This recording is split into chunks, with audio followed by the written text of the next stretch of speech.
Assalamualaikum warahmatullahi ta'ala wabarakatuh.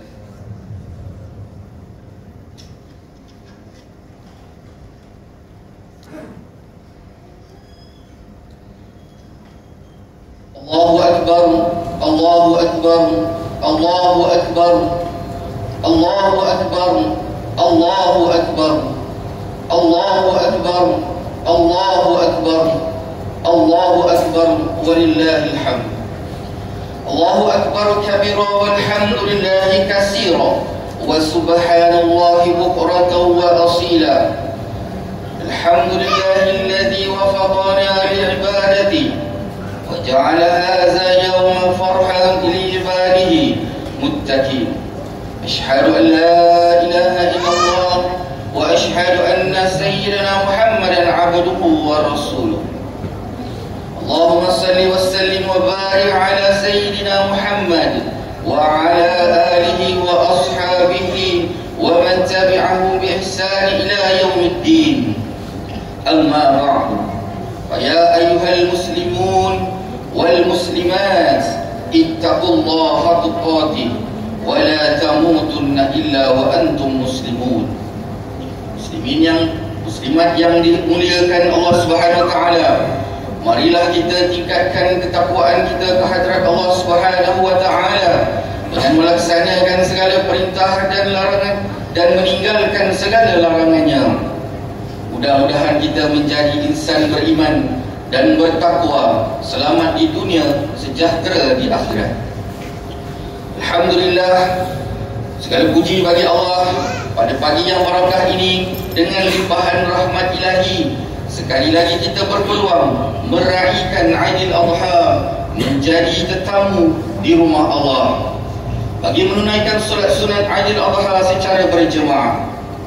Mimbar pada hari ini akan memperdengarkan khutbah Aidil Adha yang bertajuk menyelami falsafah tersirat di sebalik peristiwa korban. Firman Allah Subhanahu wa taala di dalam surah As-Saffat ayat 102 yang berbunyi, A'udzu billahi minasyaitonir rajim. Falamma balagha ma'ahu as-sa'ya qala ya bunayya inni ara fil manami anni azbahuka fanzur madza tara. Qala ya abati if'al ma tu'mar. Satajiduni insya'allahu minas sabirin. Satajiduni insya'allahu minas sabirin. Shadaqallahul azim. Yang membawa maksud, maka tatkala anaknya itu sampai, yakni ke peringkat umur yang membolehkan dia berusaha bersama-sama dengannya, Ibrahim berkata, wahai anak kesayanganku, sesungguhnya aku bermimpi bahawa aku akan menyembelihmu, maka fikirkanlah bagaimana pendapatmu. Dia menjawab, wahai ayahku, jalankanlah apa-apa yang diperintahkan kepadamu. InsyaAllah kamu akan mendapati aku termasuk dalam golongan orang yang bersabar. Aidil Adha ialah satu perayaan suci bagi umat Islam. Hari umat Islam dituntut memperbanyakkan bertakbir serta disunatkan melakukan ibadah korban bermula dari 10 Zulhijjah sehingga 13 Zulhijjah untuk diagihkan daging korban kepada golongan-golongan yang memerlukan, yakni sebagai tanda ketaatan kita kepada perintah dan kesyukuran atas kurniaan Allah Subhanahu wa taala. Aidil Adha sewajarnya memperingatkan kita akan peristiwa pengorbanan Nabi Ibrahim alaihissalam dan kerelaan anaknya Ismail alaihissalam dan kerelaan anaknya Nabi Ismail alaihissalam. Lantas menuntut kita menghayati falsafah yang terkandung di sebalik ibadah kurban ini, serta meneladani sifat-sifat murni yang melambangkan ketaatan, keikhlasan, pengorbanan dan pengabdian diri kita kepada Allah Subhanahu wa taala. Allahu Akbar, Allahu Akbar, Allahu Akbar, walillahil hamd. Muslimin muslimat yang dikurniakan hati nurani, Islam amat menggalakkan amalan berkorban yang disebut sebagai al-ithar. Ithar bermaksud mengorbankan kepentingan diri sendiri untuk orang lain dan mendahulukan keperluan orang lain dari melebihi diri sendiri. Ithar ialah sifat yang sangat tinggi nilainya di sisi Allah Subhanahu wa taala. Ianya melambangkan ketinggian akhlak yang mendorong seseorang sanggup berkorban demi kebaikan orang lain.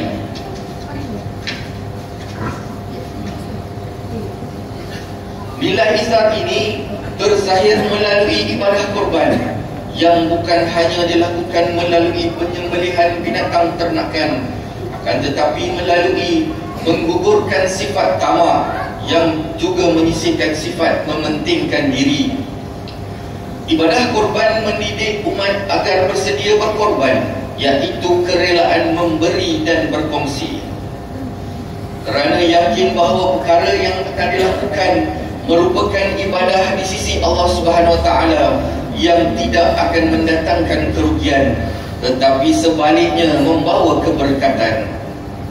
Ayat 102 surah As-Saffat yang Khatib bacakan pada awal khutbah tadi, ianya menggambarkan ketaatan Nabi Ibrahim AS dan juga Nabi Ismail AS dalam peristiwa korban.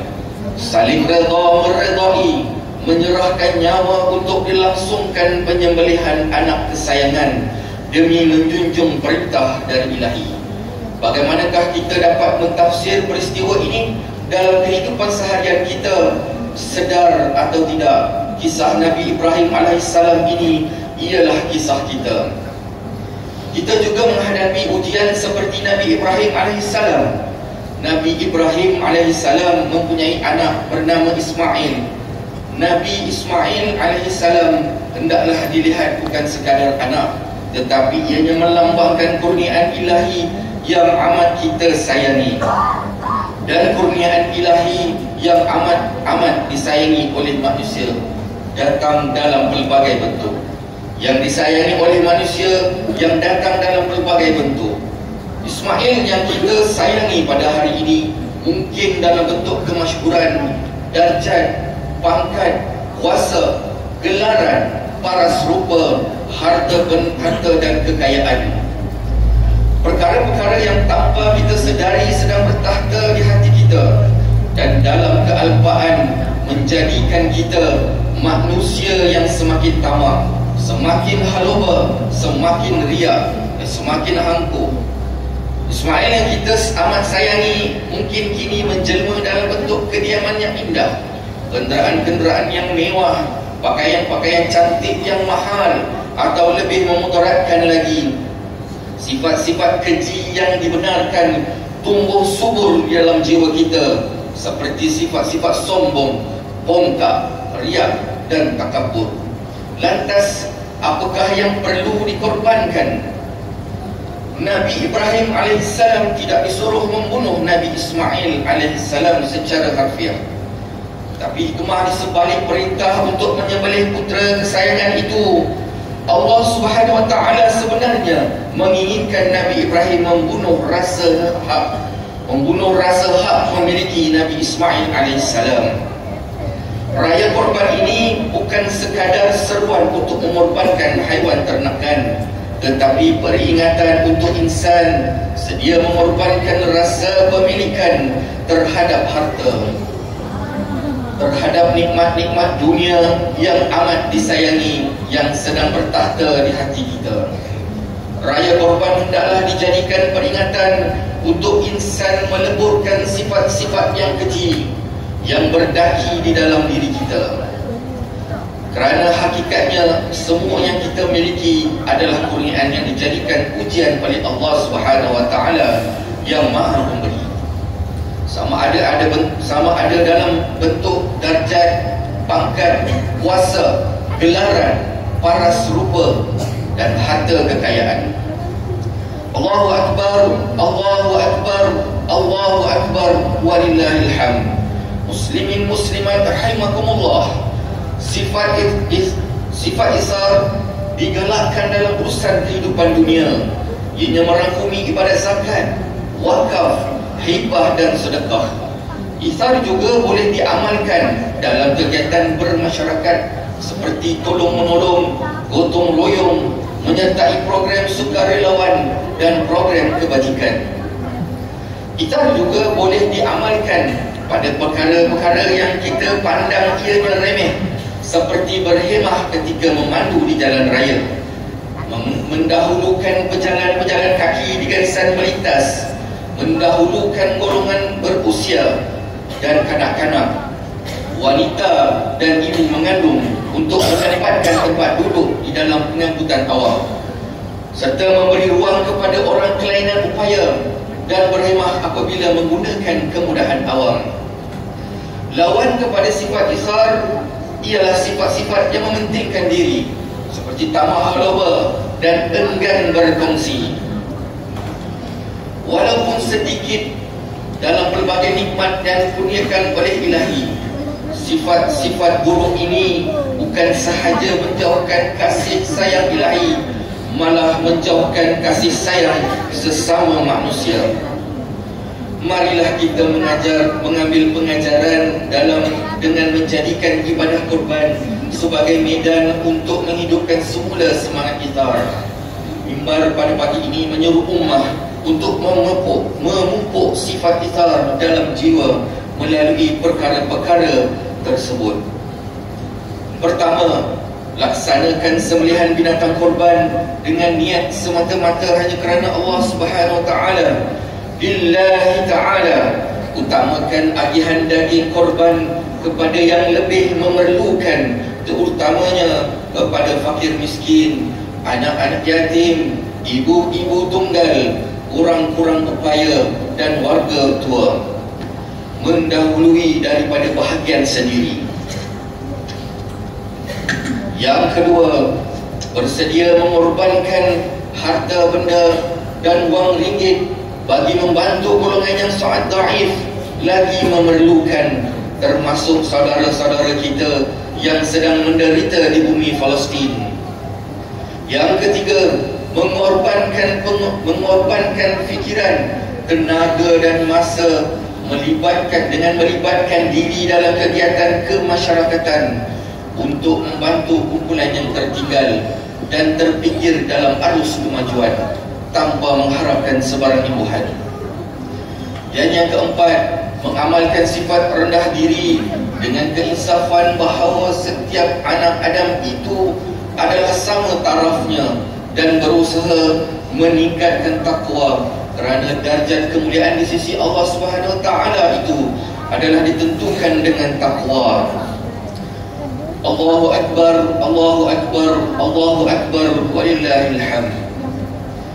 Barakallahu li wa lakum bil Qur'anil azim wa naf'i wa iyyakum bima fihi minal ayati wa zikril hakim wa taqabbal minni wa minkum tilawatahu innahu huwas samiul alim. أقول قولي هذا وأستغفر الله العظيم لي ولكم ولسائر المسلمين والمسلمات والمؤمنين والمؤمنات الأحياء منهم والأموات فاستغفره إنه هو الغفور الرحيم. اللهم صل على سيدنا محمد وعلى آله سيدنا محمد وسلم ورضي الله تبارك وتعالى عن كل صحابة رسول الله أجمعين.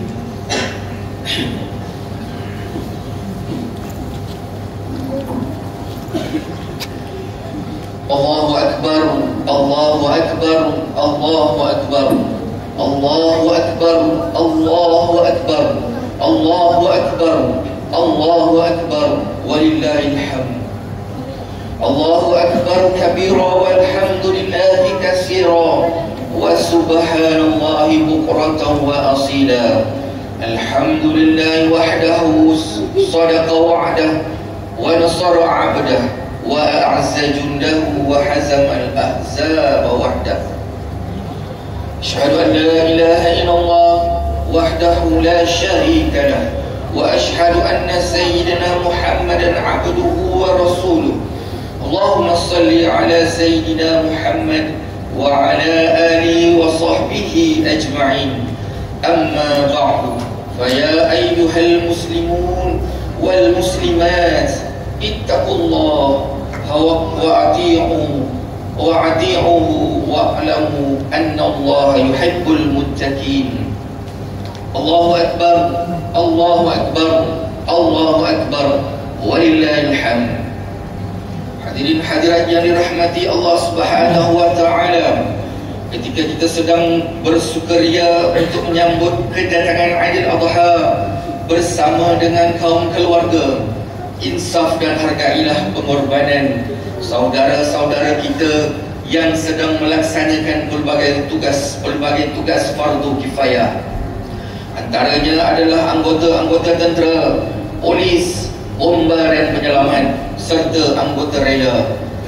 Begitu juga dengan para petugas di lebuh raya, para petugas di stesen-stesen minyak, para doktor, jururawat dan pemandu ambulans di hospital, para petugas media dan mereka yang sedang memenuhi amanah dalam pelbagai bidang perkhidmatan 24 hours. Terima kasih kepada mereka yang memenuhi tugas fardu kifayah ini, yang membolehkan kita menyambut Aidil Adha dengan penuh rasa syukur. Manfaatkanlah sambutan Aidil Adha ini untuk merapatkan hubungan silaturahim sesama jiran, sanak saudara dan kaum kerabat. Jadikanlah hari ini sebagai hari segala sengketa kita maafkan, segala salah silap dilupakan, agar tersemai kasih sayang sesama ummah. Dan perbanyakkan amalan bertakbir dengan memuji dan membesarkan Allah Subhanahu wa taala sehingga berakhirnya hari tasyrik. Allahu Akbar, Allahu Akbar, Allahu Akbar, walillahil hamd. Inna Allah wa malaikatahu yusalluna 'alan nabi. Ya ayyuhalladzina amanu sallu 'alaihi wa sallimu taslima. Allahumma salli ala sayyidina Muhammad. Allahumma salli ala Allahumma salli ala Muhammad wa ala ali Muhammad kama sallaita ala Ibrahim wa ala ali Ibrahim wa barik ala Muhammad wa ala ali Muhammad kama barakta ala Ibrahim wa ala ali Ibrahim fil alamin innaka Hamidum Majid. Allahumma ighfir lil muslimina wal muslimat wal mu'minina wal mu'minat wa aslih zata bainihim wa alif baina qulubihim waj'al fi qulubihim al-iman wal hikmata sabithum ala millati Rasulillah sallallahu alaihi wasallam. Ya Allah, Ya Rabbal Alamin, terimalah ibadah kurban para hamba-Mu, limpahkanlah petunjuk-Mu agar kami sentiasa meneladani pengorbanan Nabi Ibrahim AS dan mencontohi jua akhlak terpuji Nabi Muhammad sallallahu alaihi wasallam dalam semangat ithar, yakni semangat yang mendahulukan kebajikan orang lain. Ya Allah, Ya Hafiz, kurniakanlah kami kesihatan dan lindungilah kami daripada sebarang bencana dan kemalangan ketika kami menyambut Aidil Adha ini, terutama dalam perjalanan kami menziarahi ibu bapa kami dan juga saudara mara kami. Ganjarilah pengorbanan para mujahidin yang berkorban, yang sanggup berkorban jiwa dan raga demi mempertahankan kedaulatan Islam dan juga tanah air, khususnya buat saudara-saudara kami di bumi Palestin. Ya Mu'min, Ya Muhaimin, jauhkanlah kami dari kemurkaan-Mu ya Allah. Jauhkanlah kami daripada termasuk di dalam kalangan orang-orang yang terhalang yang mendapat nikmat daripada-Mu ya Allah. Ya Allah, jauhkan kami daripada kesengsaraan, bencana dan malapetaka, jauhilah kami daripada sifat kejahilan dan sikap kezaliman. Limpahkanlah rahmat-Mu ke negara kami, limpahkanlah rahmat-Mu kepada kami, agar negara kami berada dalam keadaan selamat dan makmur, rakyatnya hidup dalam suasana aman dan muhibbah. Ya Malikul Mulk, lantikkanlah untuk urusan kami ini adalah daripada kalangan orang-orang yang terbaik dalam kalangan kami. Jangan Engkau lantik untuk urusan kami daripada orang-orang yang terburuk dalam kalangan kami. Dan hindarkanlah negara kami daripada kehancuran yang disebabkan kerana perbuatan rasuah. Serahkanlah tanggungjawab pimpinan dan pengurusan negara kami kepada kalangan hamba-Mu yang amanah lagi ikhlas, serta bertegas lagi berani menegakkan kebenaran dan melaksanakan keadilan berlandaskan hukum. Ya Malik Ya Hadi, kurniakanlah taufik dan hidayah-Mu ke atas Raja kami, Duli yang Maha Mulia, Paduka Seri Sultan Perak Darul Rizwan, Sultan Nazrin Muizzuddin Shah, Ibni Almarhum Sultan Azlan Muhibbuddin Shah Al-Maghfurullah, dan Raja Permaisuri Perak Darul Rizwan, Tuanku Zara Salim, serta kaum kerabat diraja dan seluruh rakyat jelata. Rabbana atina min ladunka rahmah wa hayyi lana min amrina rashada. Rabbana atina fid dunya hasanah wa fil akhirati hasanah wa qina azaban nar. فيا عباد الله إن الله يأمر بالعدل والإحسان وإيتاء ذي القربى وينهى عن الفحشاء والمنكر والبغي يعظكم لعلكم تذكرون فاذكروا الله العظيم يذكركم واشكروه على نعمه يزدكم واسألوا من فضلي يؤتكم ولذكر الله أكبر والله يعلم ما تصنعون. الله أكبر الله أكبر الله أكبر ولله الحمد. السلام عليكم ورحمة الله تعالى وبركاته.